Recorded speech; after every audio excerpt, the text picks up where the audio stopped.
편에는 역사적인 시편이 모두 5편이 나와요. 역사적인 시편이라는 것은 이스라엘의 역사를 가지고 시를 썼다 이 말이에요. 오늘 우리가 살펴보는 시편 78편이 제일 먼저 나오는 거고, 그 다음에 105편, 114편, 135편, 136편 이렇게 5편이 역사적인 시편입니다.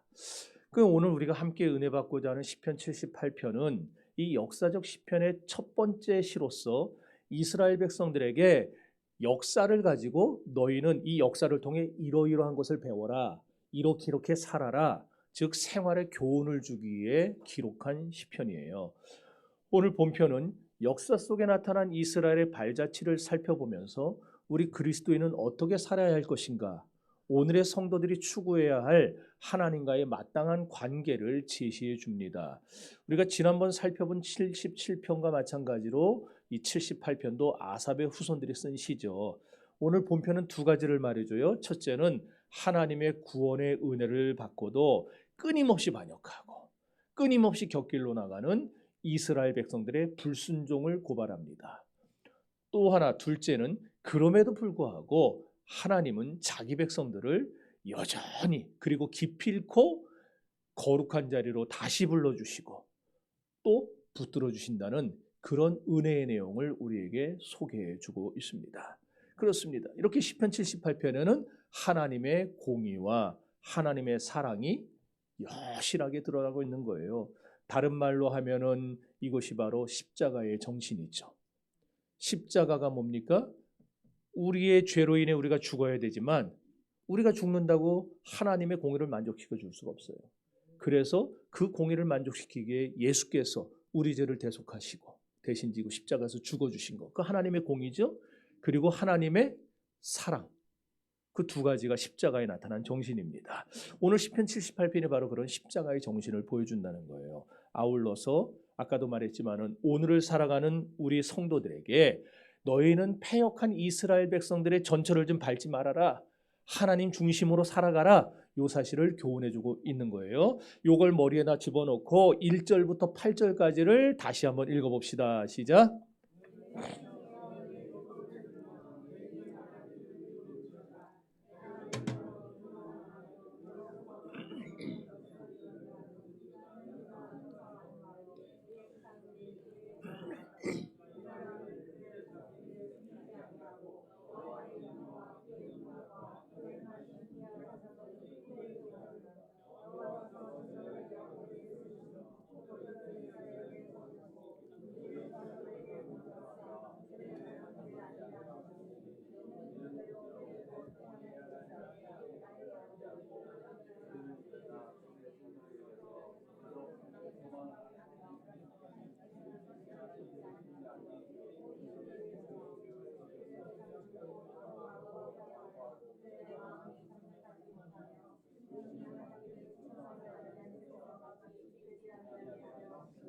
아멘. 내 백성이여, 그렇게 시작하죠. 내 백성이여. 이 말은 아삽이 하나님께 권위를 위임받았다, 그걸 지금 나타내고 있어요. 그러니까 자기가 그냥 하는 말이 아니고 하나님, 내 백성이라는 말을 누가 할 수 있겠어요? 누가 할 수 있겠어요? 하나님이 나에게 권위를 주셔서 위임받은 권위를 가지고 내가 너희들에게 교훈하고 있다, 이것을 지금 강조하는 거예요. 그러므로 이 말씀을 들으면서 오늘의 성도들인 우리들도 오늘 이 말씀을 어떻게 받아들여야 됩니까? 우리가 예배 들어가기 전에 하는 그것처럼 이 시대에, 오늘 이 시대 나에게 주시는 생명의 말씀으로 들어야 되는 거예요. 네.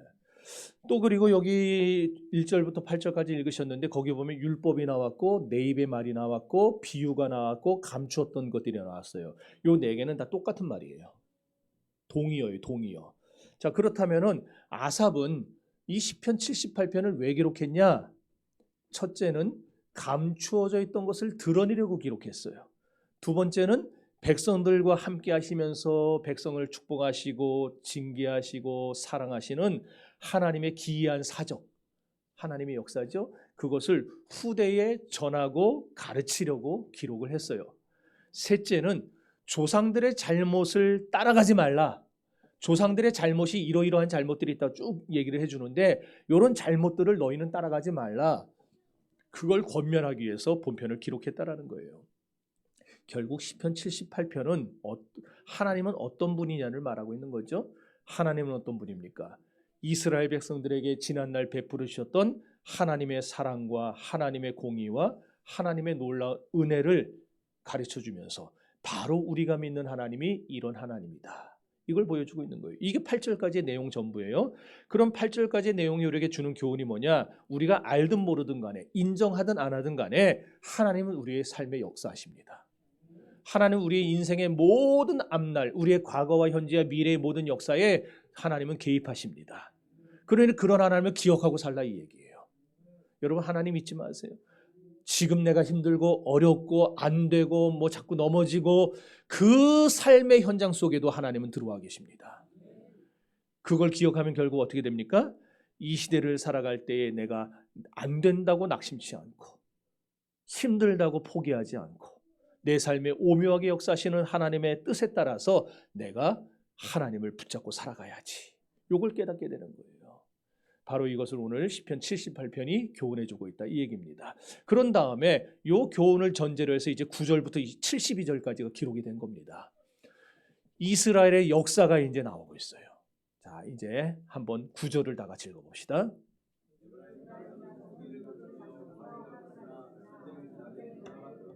에브라임이 누구예요? 에브라임이 누구예요?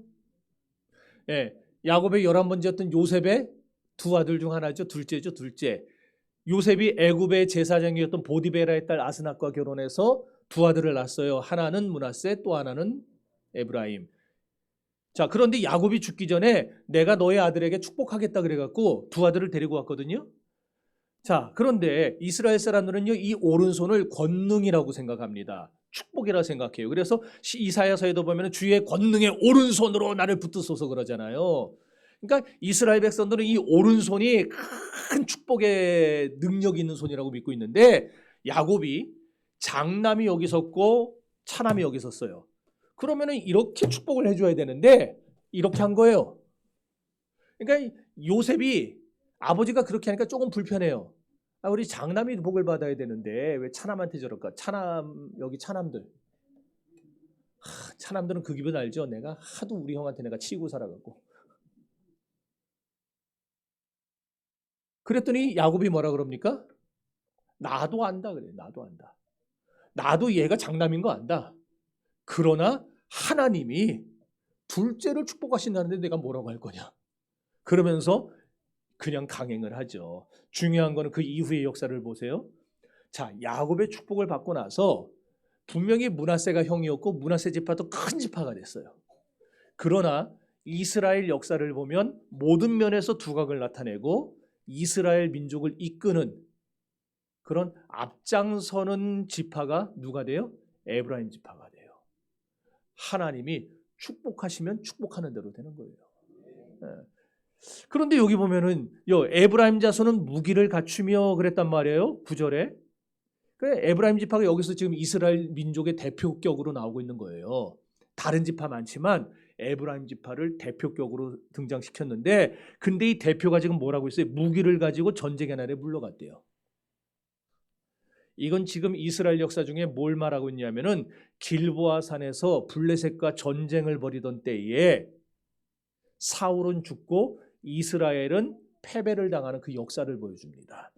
자, 그러면은 아삽은 도대체 왜 어째서 이스라엘 민족이 길보아 산에서 패전할 수밖에 없었는가? 그 이유를 10절에서 이렇게 말을 해주고 있어요. 10절과 11절입니다.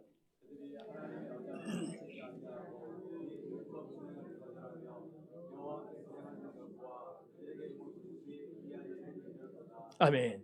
사랑하는 성도 여러분, 이스라엘 민족처럼 오늘날 우리 성도들도요, 비록 세상적으로는 모든 능력을 구비하고 모든 조건을 갖췄다 하더라도 실패할 수밖에 없는 때가 찾아올 수가 있어요.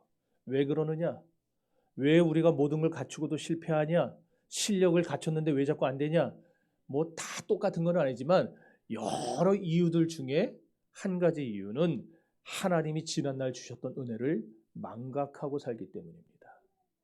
지난날 은혜를 망각하고 지난날 은혜의 말씀을 지키지 않는 자들은요, 패할 수밖에 없어요.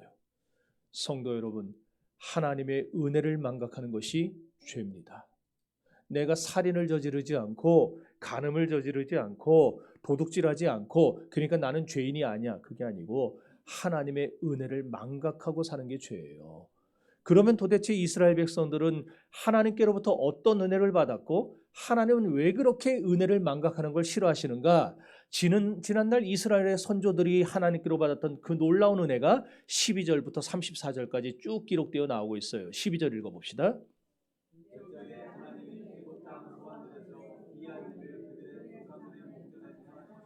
아멘. 옛적은 언제냐? 이스라엘 백성들이 애굽 땅에서 노예 생활을 하던 때를 말해요. 그럼 소환들은 어디냐? 소환들은요 저기 저 중간에 내가 좀 안 나왔으면 좋겠는데 자꾸 내가 나와갖고. 자, 요거 보여요? 타니스? 네, 타니스라는 데가 소환이에요. 소환들. 자, 근데 그 주변에 뭐가 있어요? 여기 내가 나오니까 이게 잘 안 보이잖아. 여기에 뭐가 흘러요? 뭐가 흘러요? 애굽에 흐르는 이집트에 흐르는 나일강. 나일강 바로 옆이에요. 나일강 바로 옆. 자, 저기가 요셉이 애굽에 내려갔을 때에 애굽을 다스리던 바로와 그 왕조는 이방 민족이라 그랬죠. 셈족 계열. 원래 함족 계열이 바로였는데 그 셈족 계열이 힉소스 왕조예요. 그 힉소스 왕조가 수도로 삼았던 곳이 소안들이에요. 소안이에요. 그리고 그 근처에 뭐가 있느냐? 여러분이 아주 잘 아는 이스라엘 백성들이 집단으로 거주했던 땅. 무슨 땅이에요? 감사해요. 나는 맨날 이렇게 잘난 척을 해도 여러분이 다 잊어주기 때문에. 고센 땅, 고센 땅. 저 옆에 고센 땅이 있어요. 막 그냥 애굽 나일강이 범람해서 넘치니까 주변에 농사가 잘 되고 풀이 많아요. 그러니까 목축하기가 아주 좋은 곳이란 말이에요. 함족 계열들은 목축을 가증히 여기지만 셈족 계열은 목축을 중요시 여기잖아요. 그러니까 바로가 목축을 가증히 여기는데 왜 저 가까운 곳에 줬는지가 이제 이해가 되세요? 같은 셈족 계열이라.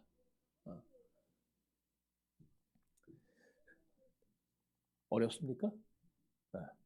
자, 그래서 옛적이라는 말은 이스라엘의 선조들이 애굽에서 노예 생활을 할 때를 말하는 것이고 소안들에서 기적을 행했다는 말은 그 옆에 뭐가 있다고 그랬어요? 고센 땅. 고센 땅에서 무슨 일들이 벌어졌습니까?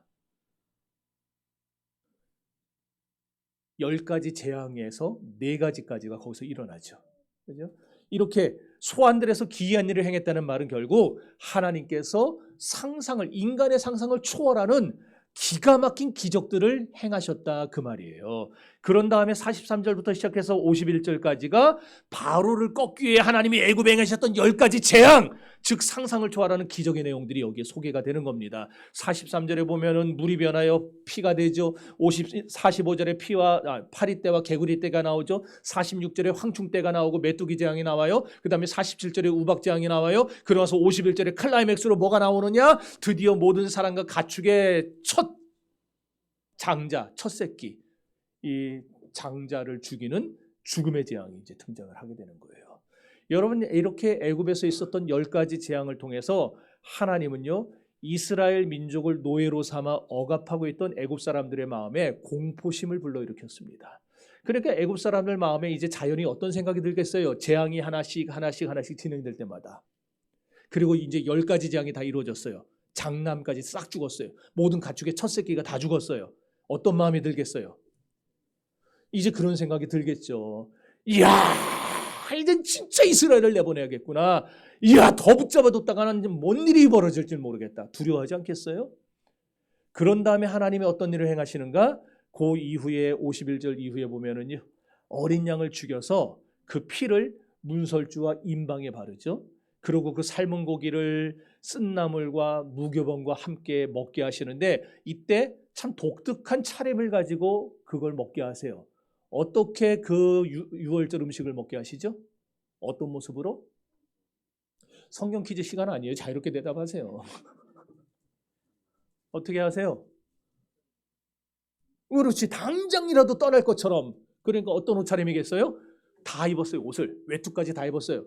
허리 띠를 띄었어요. 그리고 지팡이를 손에 잡았어요. 이거는 지금이라도 하나님 명령하면 바로 나간다. 그 의미죠. 그러고 나서 급히 먹었어요. 급히 먹었어요. 여기 밥 빨리 드시는 분들 계시죠? 우리 교회에서 제일 빨리 드시는 분이 누구예요? 아, 승환 형제? 아, 없으니까 빼고. 누가 제일 빨리 먹어요? 없나요? 다 거기서 거기인가요? 제가 길자인 목사님 모시고 식사를 여러 번 다녔어요. 이제 막 이렇게 수행하고 다녀야 되니까. 세상에. 담임 목사님이 얘기하시는데 밥 먹을 수 있어요? 부목사가? 밥을 똑같이 시켜놓고서는 목사님 실력이 그것도 말씀하시면서 드세요. 그럼 나는 또 말씀을 들어야 되니까 먹지를 못해요. 그런데 이제 잠깐 쉴 때 먹는단 말이에요. 그럼 어느새 다 드시고서는 가자. 따라다닐 때 진짜 힘들었어요. 쫄쫄 굶고 따라다니는 하루 종일. 근데 길 목사님이 조용규 목사님한테 안 되더라고요. 조용규 목사님 살아계실 때에 부흥이 오셔가지고 식사 대접을 하러 갔는데 길 목사님이 그렇게 빨리 잡수는데도 조용규 목사님 들이붓더라고요. 그냥 들이부어. 그러니까 그렇게 큰일을 하시지. 대단해요. 얘기가 왜 나왔어요? 지금 급히 떠날 거기 얘기하다 나온 거죠 지금. 예. 자, 어쨌든 이게 6월절의 기원이에요. 그러면 10가지 재앙이 가르쳐주는 게 뭘까요? 10가지 재앙은요 딱 하나입니다. 하나를 가르쳐줘. 우리 하나님은 능력자시다. 그리고 6월절 어린 양은 이 6월절 어린 양은 누구를 가리켜요? 예수님을 가리키죠. 따라서 6월절 어린 양 되시는 예수 그리스도를 통해 우리는 구원받은 백성의 수에 들어간다. 요거를 지금 가르쳐 주는 거예요.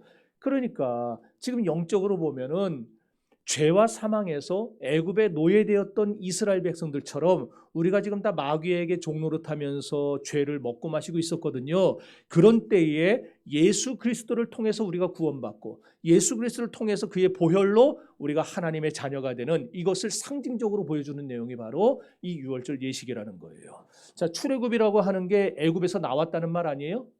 애굽에서 나왔다, 출애굽했다. 이 나온다는 말이 바로 교회의 어원입니다. 그러니까 교회가 뭐냐? 하나님이 어디서부터 밖으로 불러낸 것. 그게 교회예요. 그러니까 여러분은 어디서 불러낸 자들이에요? 죄에서 불러낸 자들이에요. 사망에서 불러낸 자들이에요.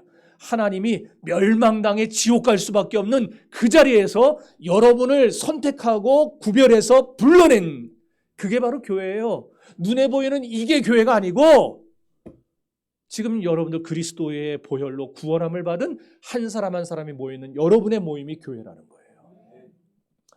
자, 그래서 출애굽기가 보여주는 것은 구원받은 성도들은 교회 생활을 어떻게 해야 되느냐.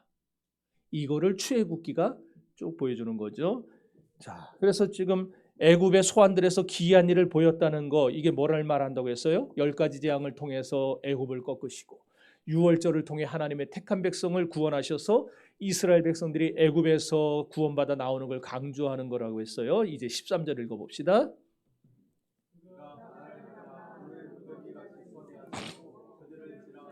자, 이거는 뭐 무슨 역사인지 금방 아시겠죠? 뭐겠어요? 홍해죠. 그렇죠. 이야, 똑똑해요. 우리 교인들. 이스라엘 백성들이 지금 하나님의 구원을 받아서 이 모세의 인도함을 통해서 모세가 인도하는 대로 애굽에서 나왔는데 어디로 갔냐니까 홍해로 갔어요. 홍해로. 아니 그 다른 길도 많은데 홍해로 하나님이 이끌으신 거예요. 근데 뒤에서는 누가 쫓아오느냐? 지난주에도 잠깐 설교했지만 애국 군대가 쫓아오죠. 그때 하나님께서 모세에게 지팡이를 들으라는 거예요. 모세의 지팡이가 어떤 지팡이? 쬐깐한가요? 어마어마하게 커요. 사람 키보다 커요. 모세의 지팡이가. 그거 이렇게 들고 있어봐요. 120세나 노인이. 아니 이때는 80세지. 80세나 노인이 들고 있어요. 딱 권사님하고 동갑이에요. 모세하고 지금. 와! 권사님 이거 기타 하나 들고 계실 수 있겠어요? 1시간? 1시간 동안?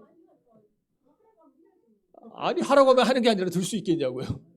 들 수 있어요? 오, 우리 권사님도 대단해요. 그 지팡이를 밤새 들고 있었어요. 밤새.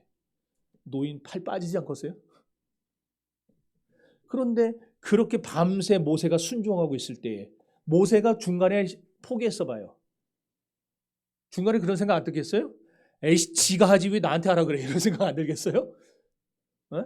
목사가 뭐 시키면은 나중엔 처음에 하다가 아이 진짜 짜증나게 이런 생각 안 들어요?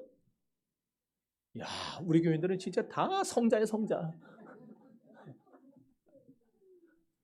그걸 밤새 들고 있는 걸 통해서 기적이 나타나는 거예요.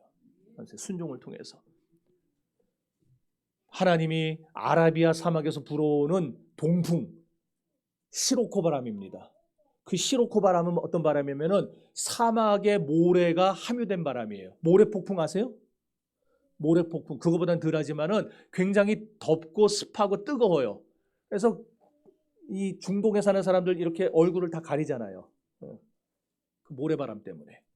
그 뜨거운 바람이 밤새 불어오는 거예요. 그러니까 이스라엘 백성들은 어떻게 했어요? 지금 밤에 뒤에서는 군대들 쫓아오죠. 앞에는 바다 있죠. 그리고 뜨거운 바람은 계속 내리쬐죠. 짜증 안 나겠냐고요. 여러분 굉장히 거룩하게 말씀을 듣고 있는데 여러분이 그 입장에 있다고 생각을 해보세요. 불평 안 나오고 짜증 안 나오고 원망이 안 나오겠는가. 그러나 결국 그 사건을 통해서 하나님이 홍해를 말려버리시고 바다를 육지로 만들어서 건너게 되죠. 요게 이제 13절이 말하는 거예요. 그 다음에 14절 보면은 낮에는 구름기둥 밤에는 불기둥으로 인도했대요. 이건 하나님의 간섭과 보호를 말합니다. 어째서 그러냐? 지중해 여행 다녀오신 분들 계세요? 지중해 다 동남아만 다니시나? 유럽 다니시는 분들 안 계세요? 저도 못 가봤어요. 이태리도 지중해잖아. 거기 가면은 그 사람들 한낮에 일해요? 일한다고 관공서가? 그리고 사람들이 일해요? 카페도 막 아닐 텐데 시에스타 시간엔 절대 일 안 하는데. 나중에 우리 같이 가봅시다. 돈은 집사님이 내고. 확인하러. 시에스타 시간이 있어요. 지중해 연안국가는. 왜 그 시간을 우리가 낮잠 자는 시간이거든요. 11시부터 오후 2시인가 2시 반까지인가. 그 시간은요. 세상 뭔 일이 있어도 다 자버립니다. 왜 자느냐? 너무 더워서. 너무 더워서. 그러니 지금으로부터 3,400년 전에 이스라엘 백성들이 광야를 걸어갈 때 광야에 숲이 있겠어요? 아니면 높은 산이 있겠어요? 그늘이 있을 리가 없어요. 하루 종일 땡볕이 내렸죠. 거기를 걸어가 보세요. 어떻게 되겠습니까? 노약자, 임산부, 어린애들 어떻게 되겠어요? 제일 먼저 퍽퍽 나가 쓰러져 죽겠죠. 요즘에도 밭에서 일하다가 열사병 걸려갖고 일사병 걸려서 죽는 일들이 있는데, 그러니까 하나님이 낮에는 구름을 보내가지고 선선하게 만들어 주시는 거예요. 그리고 밤이 되면은 일교차가 너무 심해요. 광야는 막 하루아침에 뭐 20도 막 30도로 왔다 갔다 하니까. 그러니까 밤이 되면 우리는 동남아 사람들 우리나라 처음 오면은 우리나라 여름에 와도 그 사람들 긴팔 입고 다니죠. 춥다고. 중동에서 그 사람들 밤이 되면은 얼어 죽어요. 우리가 생각할 때는 영하 1도도 안 돼요. 아주 살기 좋은 온도예요. 그런데 얼어 죽는 사람이 생겨요. 그러니까 하나님 불기둥을 보내가지고 그냥 이스라엘 백성들이 따뜻하게 지낼 수 있도록 그렇게 하시고, 자기들이 경험한 게 아니라고 아멘들도 안 하고. 이게 무슨 말이냐? 결국 하나님은요, 낮에는 구름기둥 밤에는 불기둥이란 말은 하나님은 밤낮을 가리지 않고 자기 백성들을 보호하는 분이라는 말이에요. 그 다음에 15절부터 보면은 광야에서 반석을 쪼개서 물이 솟구쳐 오르게 해서 흡족하게 갈증을 해소시켜 주시는데, 이런 기적들을 내가 한 번만이라도 맛보면 난 진짜 죽어도 하나님을 잘 믿겠다라는 사람이 여기 쎄구셌어요. 그런데 이스라엘 백성은 그 엄청난 기적을 계속 맛보면서도 하나님께 원망하고 불평을 해댑니다. 하나님을 배반하고 탐욕대로 하나님을 시험하고 대적해요. 그게 그 다음부터 나오는 구절들이에요. 그런데 하나님이 이렇게 대적하고 불평하고 원망하는 이스라엘 백성들을 그때그때마다 징계하신 게 아니라 어떻게 하시느냐? 하늘문을 여셨대요. 그리고는 또다시 뜨거운 모래바람을 보내주셨는데 그 모래바람이 홍해 때의 모래바람 그게 아니고 거기에는 뭐가 딸려왔느냐니까 메추라기들이 딸려와요. 메추라기의 이동 경로는요. 메추라기는 철새예요. 텃새 아니에요? 메추라기는요. 이 이스라엘의 광야 쪽으로 안 날아다녀요. 저 아라비아 사막 건너가고 저 북쪽으로 올라가지. 그런데 그 메추라기들을 하나님이 동풍으로 가둬가지고 애들이 모래바람이 불고 뜨거우니까 정신을 못 차리는 거예요. 애들도. 새들이.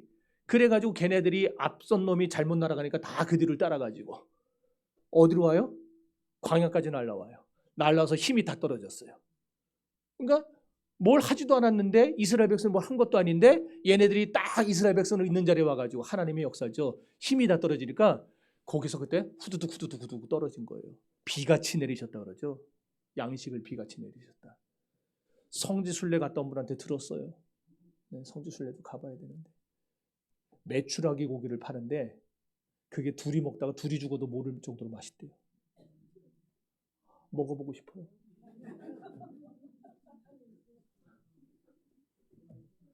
그 만난 거를 배 터지게 먹여주신 거예요. 여기 보니까 그들에게 충족해 주셨다. 충족해. 배 터지게 먹여주셨다. 그것도 날마다. 그런데 17절 보세요. 이들이 뭐라고 하는가. 17절.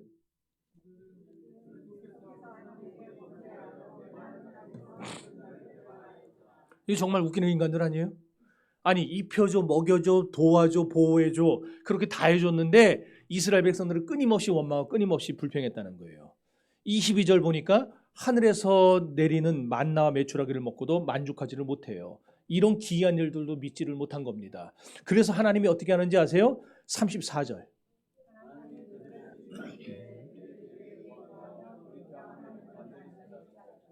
하나님이 그들을 죽이실 때라는 말은요. 불뱀을 보내서 물려 죽게 한 사건을 얘기하는 거예요. 때로는 전쟁을 보내서 고통을 준 사건을 말합니다. 자, 이런 사건들을 통해서 하나님이 이스라엘을 징계하신 거예요. 끊임없이 불평하는 자들 징계하세요.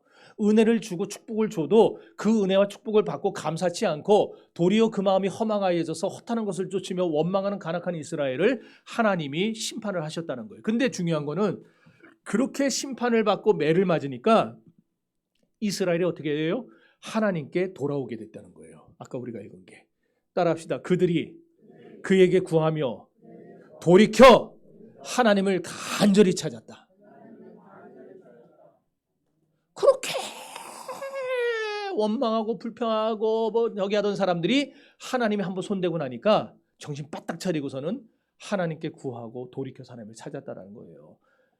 매를 맞은 다음에 35절 보니까 뭘 깨닫느냐? 하나님이 자기들의 반석이시고 자기들의 구속자 되신다는 걸 깨달았어요. 그래서 여러분 징계는 받을 때는 안 즐거워요.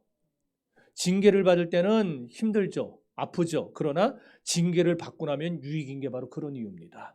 하나님의 백성에게 있어서 징계가 축복인 이유는 하나님이 징계 채찍을 들어서 내리치실 때에 비로소 우리의 불순종과 불신앙이 꺾이게 되기 때문에 그래서 징계가 유익한 거예요. 그러니까 히브리서 12장 8절에서 뭐라고 합니까? 징계는 다 받는 것이거늘 징계가 없으면 사생하라 그랬죠. 그러니까 여러분 어려운 일이 있고 아픔이 있고 할 때에 이걸 통해 내 신앙을 하나님이 더 성숙시키려나 보다 이렇게 생각하시기를 바랍니다. 자, 근데 문제가 또 생겨요. 이렇게 하나님께 징계받아서 회복을 했으면 그게 끝까지 가야 되는데 회복한 다음에 또다시 불순종을 해요. 참 징글징글하지 않습니까? 근데 이게 인간이에요. 이게 저예요. 이게 저. 은혜 받고도 제가 목사 될 때까지요. 3번을 내가 하나님과 약속을 하겠다니까. 목사 안 하겠다고. 징글징글해요. 저도 난 가만히 보면. 그래서 내가 여러분들 하는 거 보고 다 이해를 해요. 나도 그랬는데. 인간은 선한 존재가 아니에요. 36절 37절.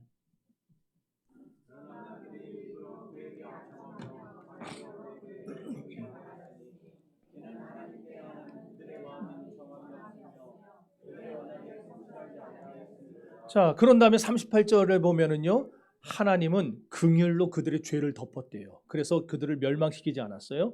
그러고 나서 43절부터 또다시 애굽에서 있었던 일들을 기억하는데 사실 앞과 뒤가 바뀐 거죠.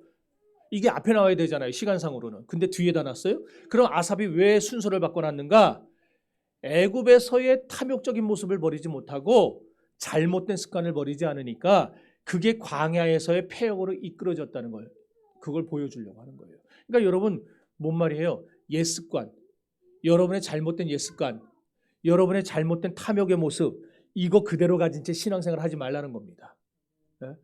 하나님의 사랑과 긍휼의 반응을 보여야지 옛습관을 끊고 돌이켜야지 그렇지 않고 예전에 교회 다니기 전에 했던 거 아니면 교회 다니면서 아직 은혜 받고 회심하기 전에 했던 짓들을 신앙생활한 지 5년 지나고 10년 지나고도 여전히 하고 있다. 하나님이 기뻐하지 않아요. 하나님 기뻐하지 않아요. 교회의 거룩성과 영광성을 여러분들 목숨처럼 지켜야 되는데 교회를 흔들고 시끄럽게 하고 하나님 절대 그거 기뻐하지 않아요. 그래서 이런 사건들을 통해 하나님이 은혜를 주고 축복을 줘도 그걸 자꾸 어기고 돌이키니까 하나님이 심판을 하셨다는 거예요. 자, 그 다음에 35절 보세요. 눈으로만 보세요.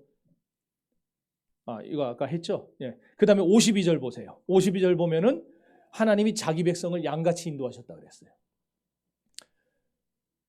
이제 저를 보십시오. 시연이하고 시은이도 목사님을 봐라.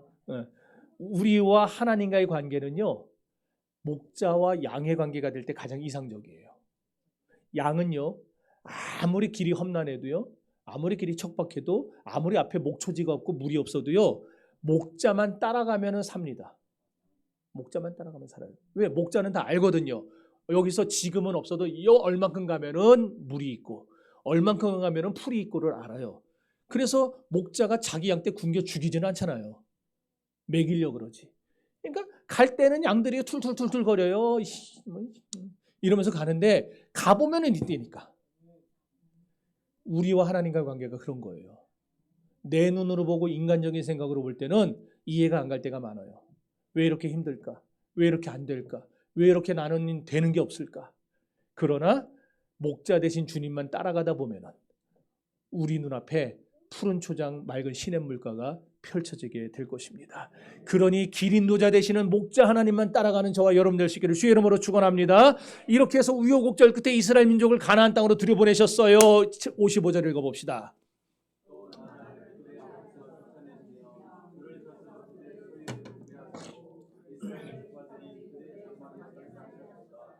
여기 보면 줄을 쳐서 그들의 소유를 분배하셨다. 이게 무슨 말이냐? 하나님이 이스라엘 12지파에게 땅을 나눠주시죠. 근데 나눠주실 때에 사람 수에 따라서 땅을 나눠주신 걸 말하는 거예요. 그러니까 므낫세 지파, 에브라임 지파, 유다 지파는 사람 수가 많아요. 그러니까 땅을 크게 줘요. 반면에 아셀 지파, 납달리 지파, 스불론 지파는 작아요. 그러니까 땅을 작게 줘요. 그러니까 우리가 볼 때는 이 땅은 이 사람들은 쬐깐하게 해주고 여기는 이만하게 해주고 이거 너무 편애하는 거 아니야 그랬는데 사람이 많으니까 땅을 크게 준 거고 사람이 적으니까 땅을 적게 준 거예요. 이게 결국 무슨 얘기냐? 무슨 얘기겠어요? 하나님은요 우리에게도요 다 합당하도록 우리가 생각할 때는 나도 더 많이 주세요 더 많이 주세요 하고 싶지만 하나님이 보실 때는 다 합당하게 주신다는 거예요. 합당하게. 그러니까 하나님이 주시는 거는 감사함으로 받으면 돼요. 자꾸 여기서 쟤는 더 많이 받았는데 이 생각이 들 때 빨리 팍 치고 빨리 그 생각 꺾어버리고 하나님 감사합니다. 그러면은요 감사하는 자에게 주님은 더 풍성히 주신다고 그랬어요. 그러니까 여러분 감사할 수 있기를 바랍니다. 자 이렇게 가나안 땅에 들어왔어요. 이제 불행 끝 행복 시작입니까? 그러지 않죠. 56절 보니까 이 사람들이 또 징그러운 그 잘못을 또 반복해요. 또다시 하나님을 배반해요. 또 불순종해요. 이게 어떤 시대예요? 사사시대죠. 선조들이 범했던 죄를 그대로 답습했다는 거예요. 58절에 보면 산당을 만들어놨어요. 우상을 섬겨요. 그렇게 되니까 하나님이 59절에 비극을 일으키십니다. 59절부터 64절까지.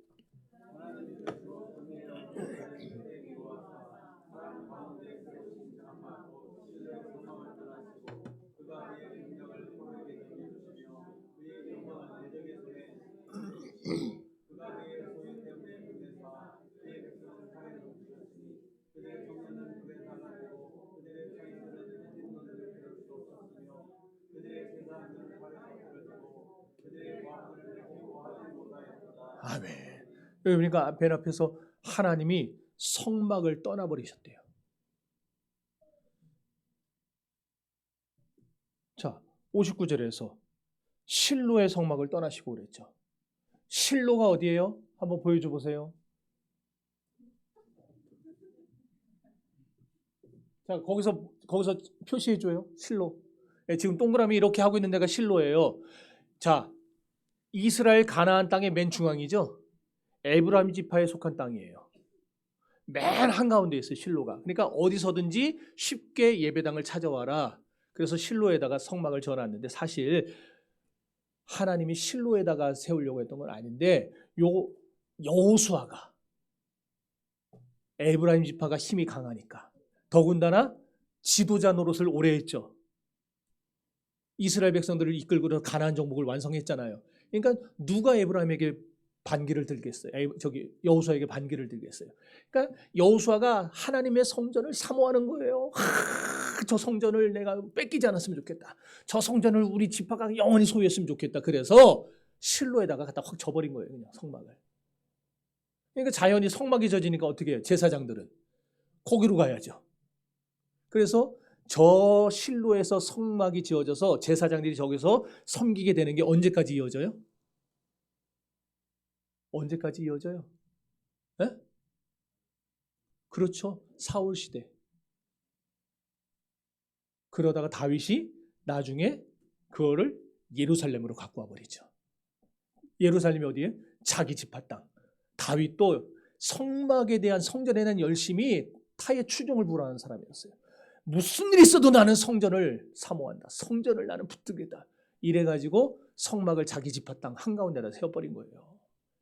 그리고 옮기지 못하게 예전 성막은 천막으로 나무로 지어놨는데 이번엔 못 움직이게 그 아들 시켜가지고 돌로 지어버리죠. 못 움직이게. 여러분 성전을 사모하는 열심이 오늘 저와 여러분에게도 있기를 바랍니다. 자, 그런데 이런 성전을 이런 성막을 하나님이 함께 임재하시고 백성을 축복해 주던 장소였는데 이 장소를 하나님이 떠났다는 거예요. 떠났다는 게 뭐예요? 버렸다는 얘기 아니에요? 그리고는 하나님 버리니까 무슨 일이 벌어져요? 이방 나라가 쳐들어와요. 청년이 죽어요. 처녀가 죽어요. 처처의 과부가 넘쳐나게 됐어요. 이런 전쟁의 참화가 무려 몇 년을 가느냐? 300년 이상을 끕니다. 이때가 사사시대였어요. 그러나 우리가 시편 78편의 마지막을 통해서 다시 깨닫는 건 뭐냐? 하나님은요 이렇게 자기 백성이 배반해서 때로는 징계하고 때로는 심판하실 때도 있지만 그러나 끝내 하나님은 자기 백성을 결코 버리지 않고 다시 붙들어 주신다는 겁니다. 65절 66절.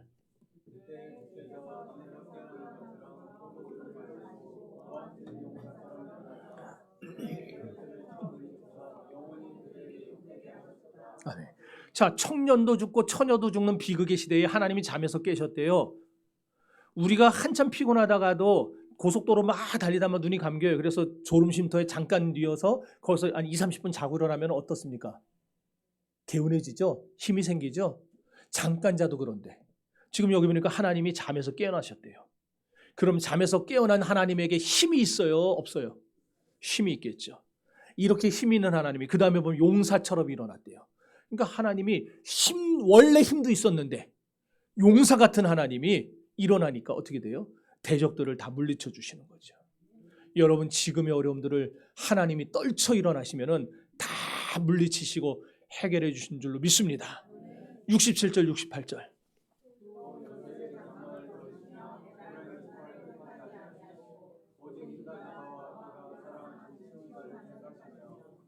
아멘.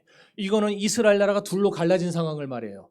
북이스라엘은 10개 지파가 모였고 그러니까 당연히 남유다보다 10배 이상 강하고 국력도 강하겠죠.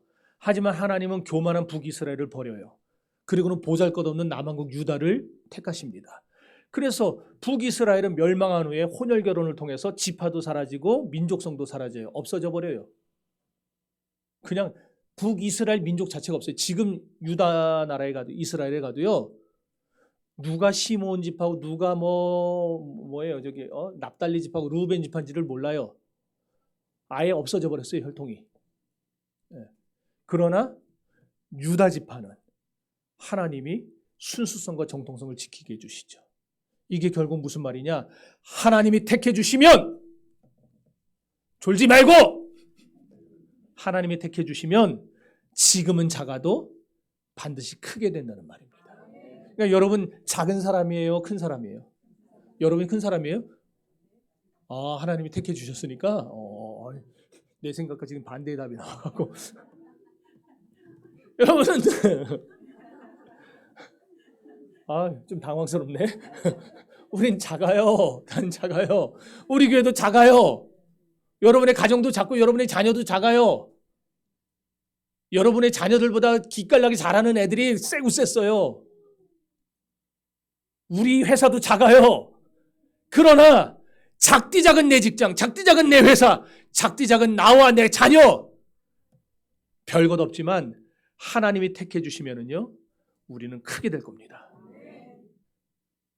크게 될 겁니다. 왜 나 혼자 하는 것보다 아멘 소리가 있잖아요. 크게 될 겁니다. 그러니까 지금 여러분의 모습을 보지 마시고 하나님을 바라보시기를 바랍니다. 하나님만 꼭 붙잡고 삽시다. 자, 하나님은 우리 구원의 하나님이십니다. 그리고 뿐만 아니라 독생자 예수 그리스도를 통해 죄에서 구원한 자기 백성을 일평생 구원하시고 지켜주시고 천국까지 인도해 주시는 분입니다. 그러니까 우리 성도의 삶이란 결국 뭐냐? 우리가 잘해서 사는 게 아니에요. 내가 뭘 잘해서 복받고 내가 뭘 잘해서 칭찬받는 게 아니고 우리 속에는요 지금도 하나님만을 배반하려는 마음이 여기 있어요. 이게 때만 맞으면 튀어나온다니까요. 때만 맞으면. 그래서 우리는 이걸 눌러야 되는데 우리 힘으로 눌러주지가 않아. 이걸 누를 수 있으려면 성령이 역사하셔야 됩니다.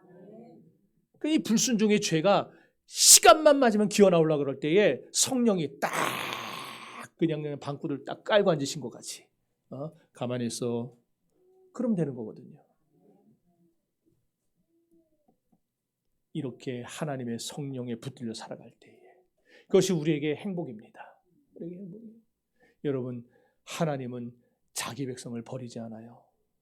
마찬가지로 예수의 보혈로 구원해준 여러분을 절대로 버리지 않으십니다. 이 구주성탄의 계절에 여러분 꼭 기억하세요. 한번 따라합시다. 나는 이미 배려버렸다.